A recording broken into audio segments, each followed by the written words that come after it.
Welcome to spicy cooking corner. నేను మీ అనుషని. Hi అండి, అందరూ ఎలా ఉన్నారు? బాగున్నారా? నేను బాగున్నానండి. ఈరోజు రెసిపీ వచ్చి పల్లీ పకోడీ.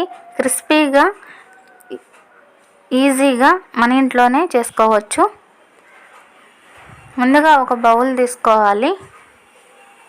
250 గ్రాముల పల్లీలకి 3 టేబుల్ స్పూన్ల శనగపిండి వేసుకోవాలి.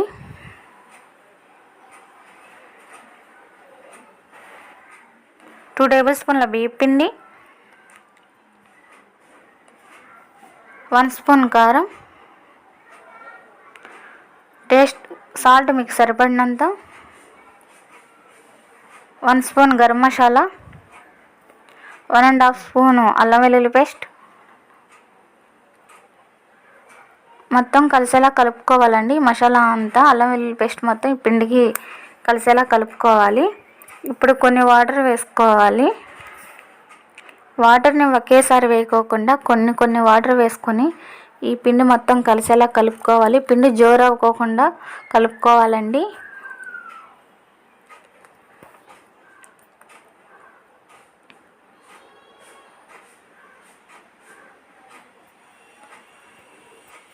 ఈ వీడియోలో చూపించిన విధంగా పిండి కలుపుకోవాలి. ఇప్పుడు పల్లీలు మొత్తం వేసుకుని పిండి మొత్తం పల్లీలకు పట్టేలా కలుపుకోవాలి.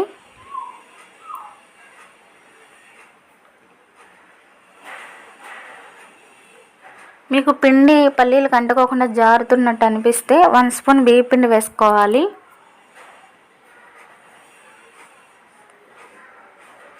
బియ్య పిండి వేసుకొని మొత్తం కలిసేలా కలుపుకోవాలండి. చూడండి, ఈ విధంగా కలుపుకోవాలి. పల్లీలకి పిండి పట్టేలా దగ్గరగా ఉండేలా కలుపుకోవాలి. ఇప్పుడు మూత పెట్టుకుని ఒక 5 to 10 మినిట్స్ పక్కన పెట్టుకోవాలి. ఇప్పుడు స్టవ్ మీద బాగానే పెట్టుకుని డీప్ ఫ్రై సరిపడినంత ఆయిల్ వేసుకోవాలి. ఆయిల్ వేడయ్యాక మనం ముందుగా రెడీ చేసి పెట్టుకున్న పల్లీలని ఆయిల్లోకి వేసుకోవాలి.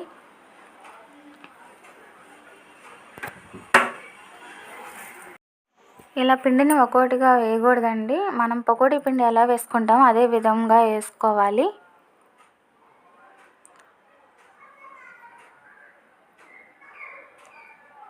వేసుకుని ఒక 1 మినిట్ వరకు కలుపుకోకుండా ఉండాలండి.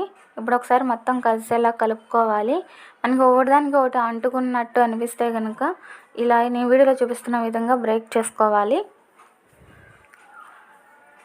ఒకటిదానికి ఒకటి అంటుకోకుండా ఇలా చేసుకోవాలండి. మరీ గట్టిగా ఇదవ్వకూడదు, అంటే పల్లీల కంటిన పిండి మొత్తం రాలిపోతుంది. అలా కాకుండా నిదానంగా చేసుకోవాలి.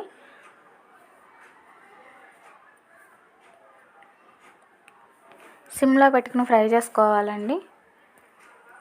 ఈ పల్లీలు ఆయిల్లో వేసాక చిట్పట్లాడడం తగ్గిపోతే మనకు పల్లీలు లోపల పల్లీ అంతా ఫ్రై అయినట్టు. చూడండి, రెడీ అయిపోయినాయండి. పల్లీ పకోడీ రెడీ అయ్యింది. చూస్తున్నారుగా మీరే కలర్ కూడా ఎలా మారిందో. ఇప్పుడు ఒక ప్లేట్లోకి తీసుకోవాలి.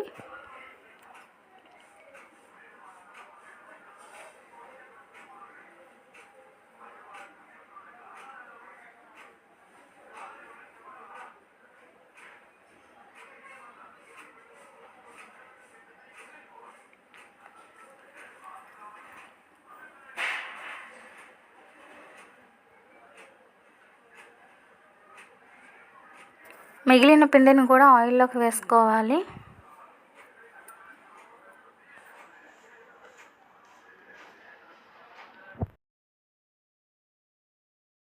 మనం ఇలా వేయడం వల్ల అనేది పల్లీల పిండి అంతా ఒకే చోట ఎక్కువ పడుతుంది కదా, అప్పుడు ఆయిల్ చింది చేతుల మీద పడుతుంది.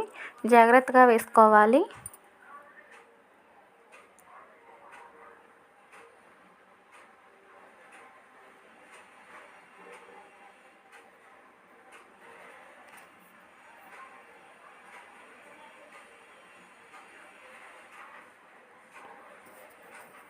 ఆయిల్లో వేసిన ఒక 1 మినిట్ 2 మినిట్స్ వరకు కలుపుకోకూడదండి. 1 మినిట్ తర్వాత ఇలా మొత్తం కలిసేలా కలుపుకోవాలి. ఇందాక వీడియోలో చూపిస్తున్న విధంగా చూడండి. వీడియోలో చూపిస్తున్న విధంగా ఇలా ఒకదానికొకటి అంటుకున్న వాటిని ఇలా బ్రేక్ చేసుకోవాలి. ఎందుకంటే ఫ్రై అవ్వకముందే మనం ఇలా బ్రేక్ చేయడం వల్ల అనేది కొంచెం విడులుతాయండి. ఒకదానికొకటి అంటుకున్నాయి, ఊడిపోతాయి. మీకు ఇలా ఇబ్బందిగా ఉంది అనుకుంటే, వీలవ్వట్లేదు అనుకుంటే పల్లీలు మొత్తం బాగా ఫ్రై అయిపోయాక మనం ప్లేట్లో తీసుకున్నప్పుడు బ్రేక్ చేసుకోవచ్చండి. ఈ విధంగా మొత్తం ఫ్రై అయ్యేంత వరకు కూడా ఇలా కలుపుతూనే ఉండాలి. 2 సైడ్ అనేది ఫ్రై అయిపోయాక పల్లీ పకోడీ రెడీ అయిపోయిందండి. చూడండి కలర్ కూడా ఎలా మారిందో మీకు తెలుస్తుంది కదా. ఇప్పుడు ఇవన్నీ ఒక ప్లేట్లోకి తీసుకోవాలి.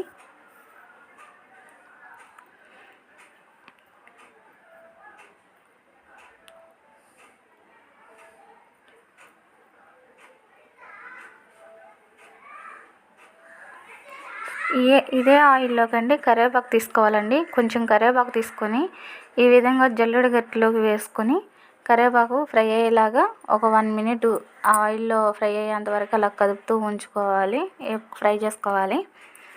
పల్లీ పకోడీలోకి కరివేపాకు వేయడం వల్ల అనేది ఆ ఫ్లేవర్ బాగుంటుందండి. ఆరోగ్యానికి కూడా చాలా మంచిది. అంతేనండి, చాలా ఈజీ, చాలా సింపుల్ అండి. పల్లీ పకోడీ ఒక 15 మినిట్స్ పట్టింది అంతే. పల్లీ పకోడీ రెడీ చేయడానికి కానీ ఫ్రై చేయడానికి కానీ చాలా సింపుల్ అండి. ఒకసారి మీరు ట్రై చేయండి. మీకు ఎలా కుదిరింది అనేది నా కామెంట్ సెక్షన్లో పెట్టండి. ఈ వీడియో కనుక మీకు నచ్చినట్టయితే లైక్ చేయండి, షేర్ చేయండి, కామెంట్ చేయండి. నా ఛానల్ సబ్స్క్రైబ్ చేయడం మర్చిపోకండి.